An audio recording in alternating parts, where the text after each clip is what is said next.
ស្រីម៉ៅសុខសប្បាយអត់ហ្នឹងណាយើងខានជួបគ្នាជាច្រើនខែហើយតាំងពីចូលឆ្នាំមកណាហើយឯងសុខសប្បាយអត់គ្នាមិនសុខសប្បាយទេដែរពីព្រោះគ្នានឹកឯងណាគ្នាមិនសូវសប្បាយចិត្តទេស្អីម៉ៅ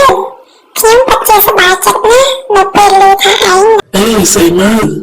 ខ្ញុំពិតជាសប្បាយចិត្តណាស់នៅពេលឮថាឯងនឹកខ្ញុំយ៉ាងនេះ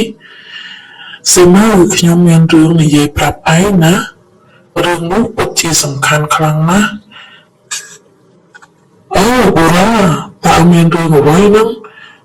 គ្នាចង់ដឹងដល់ហើយនេះបុរា